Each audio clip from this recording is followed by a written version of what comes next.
GM food, genetically modified food और GM crops के बारे में बताने जा रहा हूं। मोजेंटो और बायर जैसी कंपनियों ने इसको शुरू किया पूरे विश्व में और आज हमारे डीएनए तक में छेड़छाड़ शुरू हो चुकी है। इस पार्ट में मैं आपको बताता हूं कि क्या क्या कब कब हुआ और क्या इसके नुकसान है और कैसे हम बच सकते हैं। अमेरिका विश्व में सबसे नंबर 1 पर जीएम फूड का कंज्यूमर है, यानी कि पूरे विश्व में सबसे ज्यादा जीएम क्रॉप यही इस्तेमाल की जाती है। इसके बाद बहुत सारे यूरोपीय देश भी इसी श्रेणी में आते हैं। बात करें ब्राजील की, तो ब्राजील विश्व में दूसरे नंबर पर आता है जो जेनेटिकली मॉडिफाइड चीजों का उत्पादन करता है, उपयोग करता है और लोगों को निर्यात भी करता है। आप अंदाजा लगा सकते हो कि किस प्रकार इन्हीं देशों की तकनीक इन्हीं की दुश्मन बन चुकी है और आज मौतें बढ़ रही हैं। इन्हीं देशों में पूरे विश्व में सबसे ज्यादा हार्ट अटैक से मौतें होती हैं।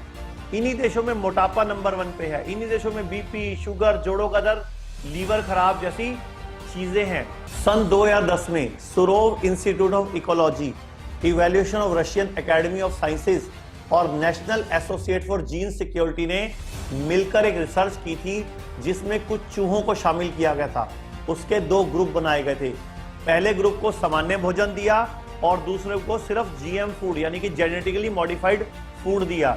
और ऐसा 2 महीने तक करते रहने के बाद उन्होंने पाया कि जिन चूहों को जीएम फूड दिया गया था वो अब या तो स्टरलाइज हो चुके थे या फिर बच्चा पैदा करने की क्षमता भी खो चुके थे।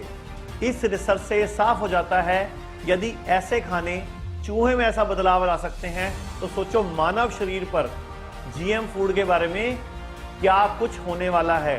क्योंकि हमारा डीएनए 90% के चूहों से मिलता है, इसीलिए हमें लगता है कि आप लोगों को ये जीएम फूड के बारे में जानना चाहिए और इसका खुलासा पूरे देश में करना चाहिए। कई साल पहले भारत सरकार भी बीटी कॉटन नाम की जेनेटिकली मॉडिफाइड फसल को उगाने की अनुमति दे चुकी है, लेकिन जहां जहां फसल उगाई गई उनमें से बहुत सारी जगह पर इसके नुकसान देखने को मिले। जैसे पंजाब के कुछ इलाकों में जहां बीटी कॉटन की खेती होती थी वहां बहुत सारी भेड़ बकरियां इसको खाने से मर गई। साथ ही आंध्र प्रदेश के कुछ इलाके जहां बीटी कॉटन की खेती होती थी वहां बहुत सारे लोगों में एलर्जी के केस पाए गए, कैंसर की समस्या बढ़ गई। और आप अंदाजा इसी बात से लगा सकते हैं यदि सिर्फ कॉटन के पौधे से इतने साइड इफेक्ट हो सकते हैं, जो फल सब्जियां हम अपनी डेली लाइफ में खा रहे हैं अगर वो जीएम हुई या जेनेटिकली मॉडिफाइड हुई तो उससे क्या क्या नुकसान हो सकता है।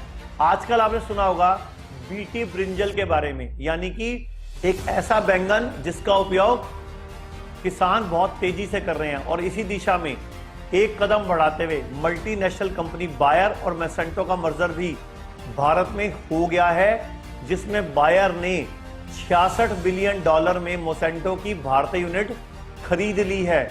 और ये दोनों कंपनियां मिलकर अब भारत में जहर बेचने की तैयारी में जुट गई हैं।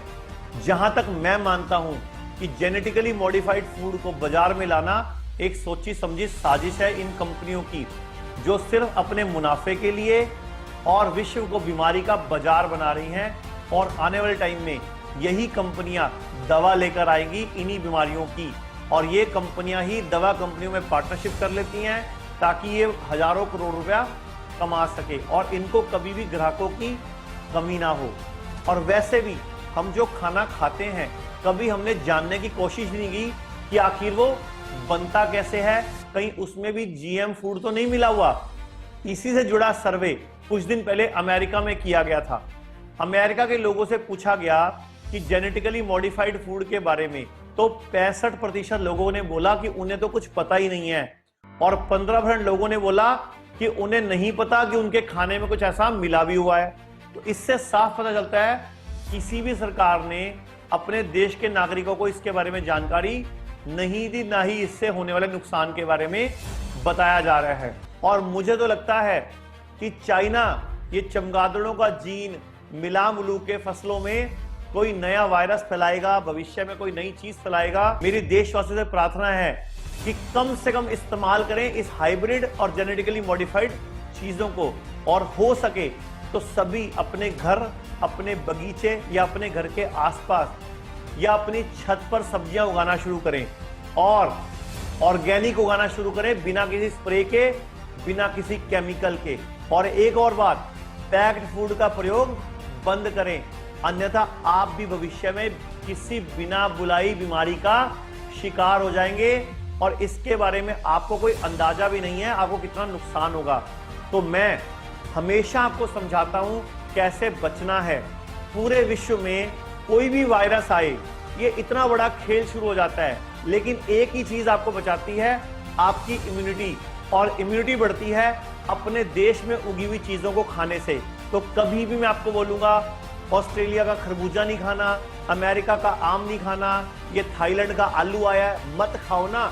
अपने देश का आलू, प्याज, मूली, गाजर, बंद गोभी, शिमला मिर्च, कृपया इनको खाएं।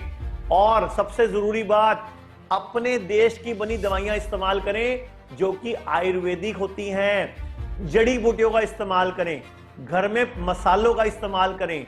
और मैं बोलना चाहूंगा, अब वक्त है पूरे विश्व की हर चेन को बंद कराने का।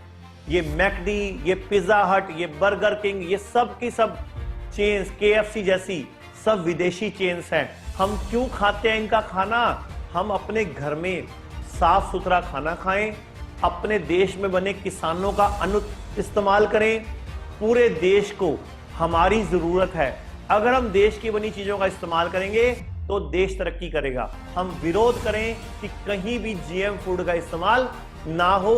जो नेचुरल है वही सबसे अच्छा है।